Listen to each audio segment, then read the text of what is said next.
Although some of you guys are probably familiar with Rondeau as a team, as a manufacturer of race cars from in the older days of Le Mans, the late 70s, early 80s, a lot of you have probably never really heard of them. Maybe you have heard of a victory they might have had, which we'll get to in a while, but overall, they're one of the smaller, more privateer, plucky underdog kind of teams that doesn't tend to be brought up that often because they come from this pivotal time in Le Mans, which I would say definitely makes them, just in general, very worthy of being in this series.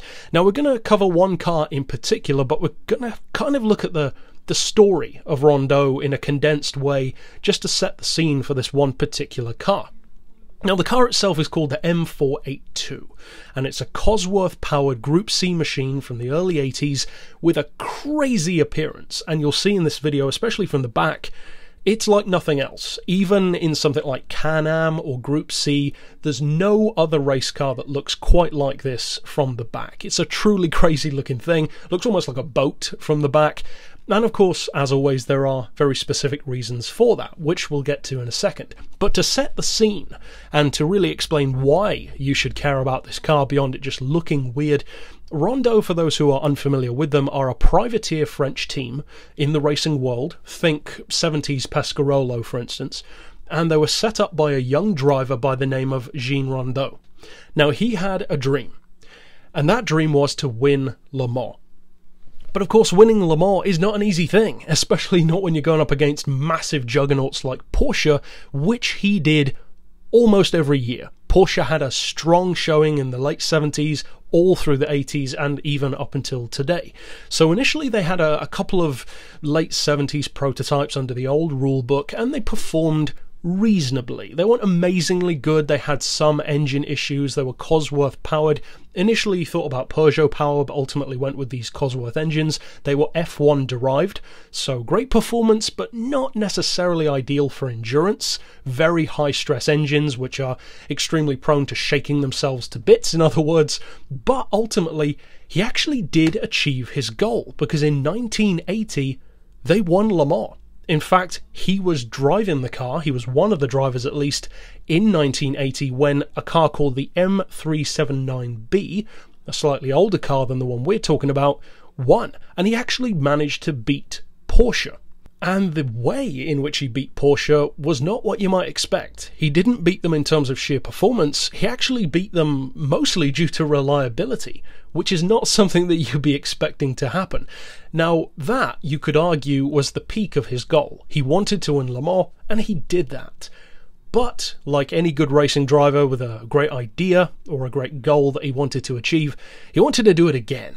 So, they entered again. But unfortunately for Rondeau, the rulebook's changed, and a nice little category which we know as Group C came into play. Now that was great, ultimately, especially in the later 80s with stuff like the Jaguars and the Mercedes Sauber C9s, etc. But in the early 80s, well, not so much, especially not for the privateer teams, because this was new territory. Cars with different weight, immediately significantly more power, completely different kinds of lap times that the cars would be running, and although Rondeau aimed and attempted even to run outside Le Mans, they had very little success, so ultimately they tended to focus their efforts there in particular. Now, one of the main problems for Rondeau is that when the rulebook changed to encompass Group C, they initially attempted to run some of these older, more primitive models like the M379B, but just updating them.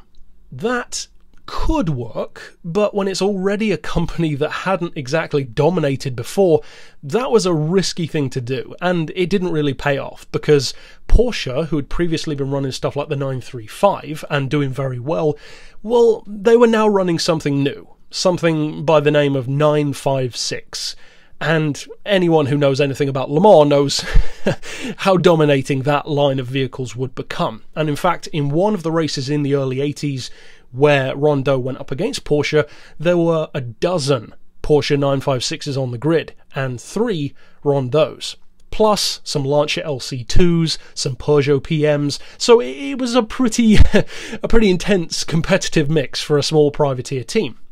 Now, because of the engine issues that they used to have, they tried to get Cosworth to develop a new engine for them with a longer stroke, lower revving, more torquey, so that it would be more competitive, yes, but also more reliable for endurance racing. And they ended up with initially a 3.3 litre, later on a 3.9 litre naturally aspirated V8 with 550 horsepower, which is about 100 more than the car that they won Le Mans with in 1980. Of course, again, under different rules though. So ultimately, they had a car which had to weigh more than 800 kilos, had to have a 100-litre fuel tank running 550 horsepower. It incidentally had a 5-speed manual gearbox.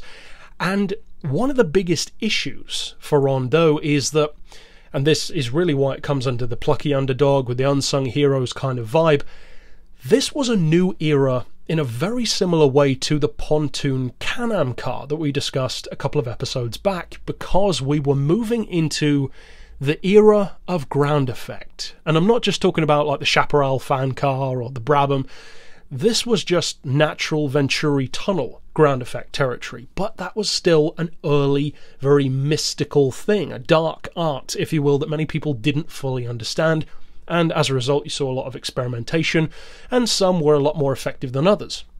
Of course, Porsche with the long tails pretty much perfected it very quickly, surprise, surprise, but Rondeau actually tried something different.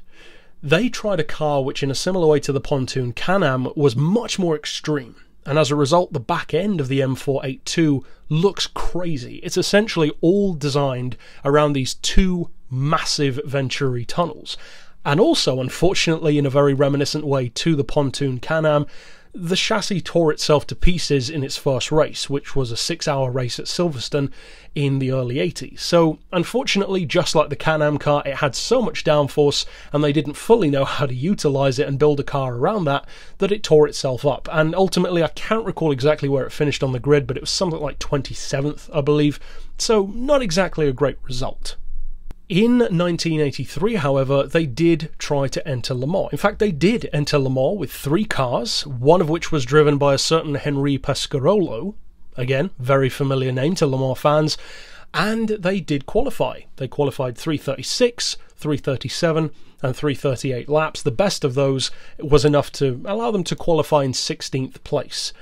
Unfortunately, though, even though they'd ironed out some of the aerodynamic issues with the car, Cosworth came to haunt them again, because the best result that any of the cars had was 174 laps.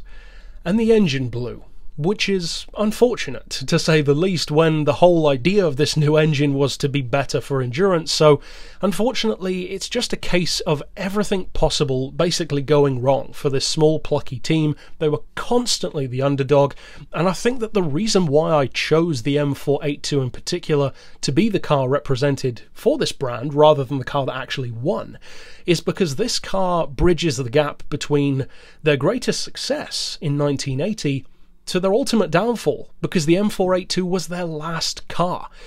And yet it was by far their most extreme, the most powerful, probably the fastest, even though it broke itself, and the most, well, experimental, you could say.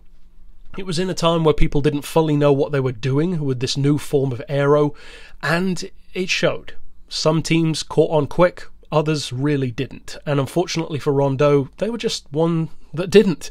And ultimately, that wasn't the end of their tragedy when it comes to the brand, because in 1985, Jean Rondeau himself was killed by a train in his car on a level crossing. So not only did the brand end, but so did he. And ultimately, the cars, the 3 M482s in particular, were all sold to privateer teams, when one of them, which was repainted blue, achieved a best of 13th place in a particular race over the next couple of years afterward. So ultimately, some success, a lot of tragedy, a lot of failure, but certainly a story that needs to be told, because Porsche dominates most things that they enter. And so it's nice to shed a spotlight on the underdogs, the plucky teams who tried, at least, had some great ideas, but maybe just didn't know how to fully utilise them. So, rest in peace to Mr. Rondeau, and ultimately, at least we can still remember the things that he did achieve, such as the crazy M482 and the successful M379B. But if you are new to Unsung Heroes, of course you can check out all of the previous episodes by clicking through here at the end, and for now, as always, thanks for watching.